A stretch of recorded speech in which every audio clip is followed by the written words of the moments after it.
সেদিন রাতে কি ভীষণ ঝড়, যেন আকাশটা ভেঙে পড়বে। কুচোপুরি ভয়ে কাঁথার তলায় কাঁপছিল। ও বাবা গো, আমার ঘরটা যে গেল গেল গেল, ওই গেল।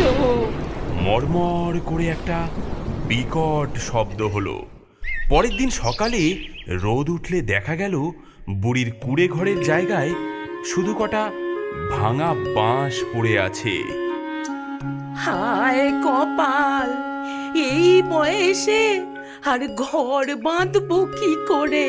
কাঁদতে কাঁদতে বুড়ির নজর গেল তার বাগানের বেড়ার দিকে, আর দেখেই তার চোখ গোল্লা গোল্লা হয়ে গেল।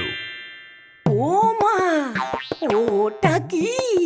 হ্যাঁ, এই আমার লাউ গাছটায়, বাপ রে, এ তো লাউ নয়, এ যে একটা আস্ত হাতির বাচ্চার মতো গোল গাল, চাঁদের মতো সাদা।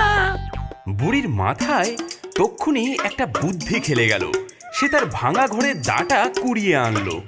দাঁড়া, এই দাঁড়া বাছা, তোকেই আজ আমি নতুন ঘর বানাবো।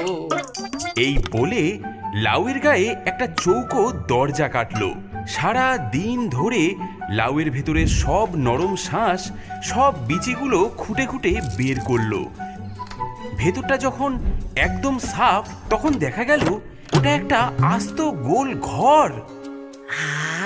আরে, আহ, কি আরাম!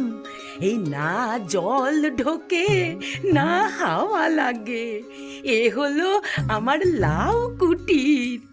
বুড়ি তার কাঁথা, বালিশ, জলের ঘটি, তেলের প্রদীপ আর শুকনো লঙ্কা কটা নিয়ে ওই লাউয়ের ঘরের ভেতরেই সেঁধিয়ে গেল।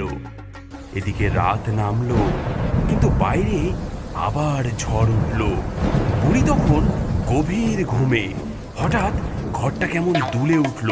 তারপর খটাস করে একটা শব্দ হলো।